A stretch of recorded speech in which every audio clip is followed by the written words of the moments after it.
मित्रांनो, आपल्याला माहीत आहे की प्रतिज्ञापत्रावर म्हणजेच ॲफिडेव्हिटवर जर आपण एखादा मजकूर लिहिलेला असेल तो आपण सक्षम जे अधिकारी असतात ॲफिडेव्हिट करणारे, जसं की नोटरी पब्लिक असतात किंवा कार्यकारी दंडाधिकारी असतात किंवा माननीय न्यायालयामध्ये जर आपण एखादं खोटं शपथपत्र दिलं, खोटं प्रतिज्ञापत्र दिलं तर तो कायद्याने गुन्हा आहे। आणि जेव्हा आपण अशा प्रकारचे प्रतिज्ञापत्र देत असतो त्यावेळी त्या प्रतिज्ञापत्रावर जे प्रतिज्ञापत्र करतात तर त्यांची स्वाक्षरी असते किंवा निशाणी अंगठा असतो आणि त्यासोबतच एक दुसऱ्या व्यक्तीची सही असते, जसं की त्या व्यक्तीला ओळख देणारे म्हणून।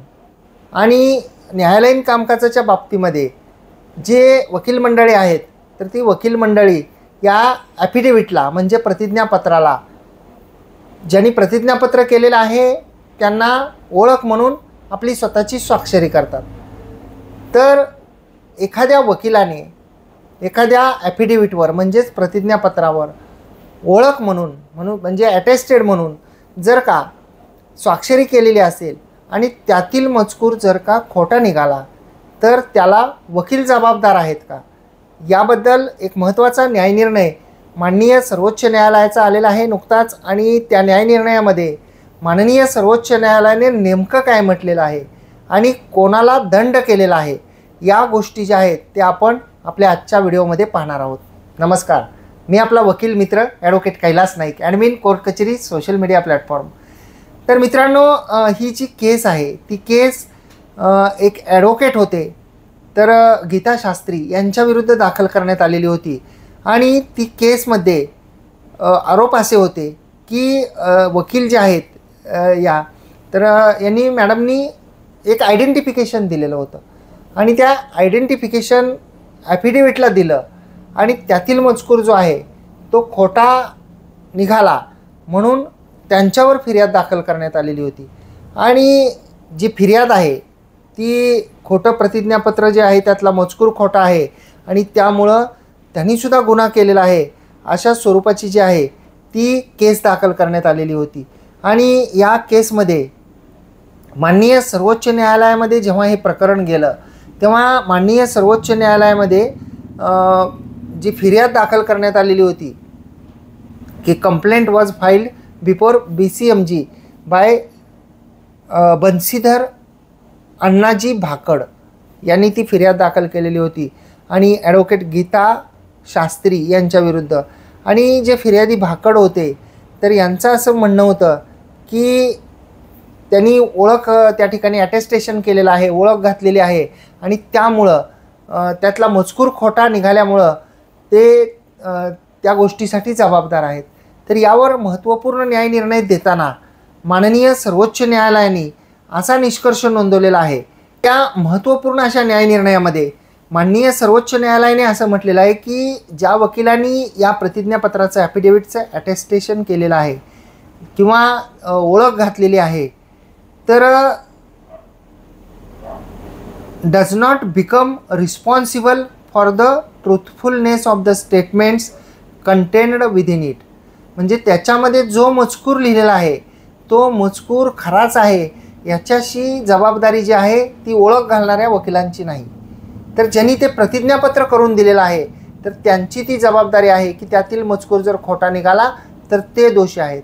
केवळ ॲफिडेव्हिटला ओळख घालणं म्हणजे त्या ॲफिडेव्हिटमध्ये लिहिलेला जो मजकूर आहे तो खोटा मजकुराशी ओळख घालणारे वकील जे आहेत ते सामील आहेत असं म्हणता येणार नाही। वकिलांनी कोणता गुन्हा केलेला आहे असं म्हणता येणार नाही, त्याच्या खरेपणा सिद्ध करण्याची किंवा ते ॲफिडेव्हिटमधील मजकूर खोटा निघाला तर त्याची कोणती जबाबदारी जी आहे ती ओळख घालणाऱ्या वकिलांची नाही असं माननीय सर्वोच्च न्यायालयाने यामध्ये म्हटलेलं आहे।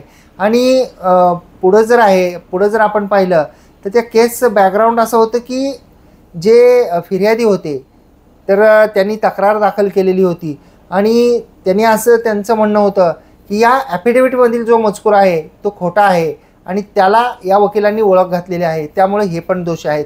यावर माननीय सर्वोच्च न्यायालयाने फक्त ओळख घालणाऱ्या वकिलांना क्लीन चिट तर दिलेली नाही आणि त्यांची जबाबदारी फक्त निश्चित केलेली नाही, तर जे तक्रारदार होते तर त्या तक्रारदार यांना या केसमध्ये 50,000 रुपयाचा दंडसुद्धा केलेला आहे. म्हणजे केवळ वकिलांनी ओळख घातली म्हणजे त्या ॲफिडेव्हिटमधील मजकूर जो आहे, उदाहरणार्थ तो मजकूर खोटा असेल, बनावट असेल, चुकीचा असेल, तर त्याच्याशी वकिलांची जबाबदारी नाही, अशा स्वरूपाचा हा महत्त्वपूर्ण असा न्यायनिर्णय आहे. त्यामुळं बऱ्याच वेळा जे ज्युनियर वकील मित्र आहेत त्यांना प्रश्न पडतो की आपण ओळख घालतोय म्हणजे आपण यातील मजकुराशी सहमत आहोत का, आपण ओळख घालतोय आणि यातील मजकूर जर का खोटा निघाला, कोणी त्या ॲफिडेव्हिटबद्दल काही तक्रार केली आणि त्या प्रतिज्ञापत्राबद्दल काही वाद उपस्थित झाले तर आपली जबाबदारी किती ओळख घालणाराची. तर हा मुद्दा जो आहे तो या माननीय सर्वोच्च न्यायालयाच्या न्यायनिर्णयाने क्लिअर झालेला आहे की वकिलांनी आयडेंटिफिकेशन करणं किंवा वकिलांनी अटेस्टेशन करणं म्हणजे वकील त्या मजकुराशी सहमत आहेत किंवा त्यातल्या खरेपणाबद्दल, खोटेपणाबद्दल जे आहेत ते वकिलांना दोषी धरता येणार नाही. अशा प्रकारचा हा महत्त्वपूर्ण असा माननीय सर्वोच्च न्यायालयाचा न्यायनिर्णय आहे. अपेक्षा करतो की ही माहिती आपल्याला आवडली असेल, समजली असेल. आपल्याला जर माहिती आवडली असल्यास या माहितीला एक लाईक करा, व्हिडिओला शेअर करा. आपण जर कोर्ट कचेरीच्या यूट्यूब चॅनलवर व्हिडिओ पाहत असाल आणि अद्याप आपण सबस्क्राईब केलेलं नसेल तर सबस्क्राईब जरूर करा. बाजूचं बेल आयकॉनचं बटन दाबा म्हणजे व्हिडिओचे जे नोटिफिकेशन आहेत ते आपल्याला मिळतील. आपल्याला या व्हिडिओच्या खाली हाईप नावाचं एक कलरचं बटन जर दिसलं तर त्यालाही क्लिक करा म्हणजे व्हिडिओ जास्तीत जास्त लोकांपर्यंत पोहोचेल आणि आपल्याला यासाठी कोणतेही पैसे द्यावे लागणार नाहीत. आपण व्हिडिओ फेसबुक आणि इंस्टाग्रामवर पाहत असाल आणि अद्याप आपण जर का फॉलो केलेलं नसेल तर फॉलो जरूर करा आणि व्हिडिओला लाईक आणि शेअरसुद्धा करा. धन्यवाद.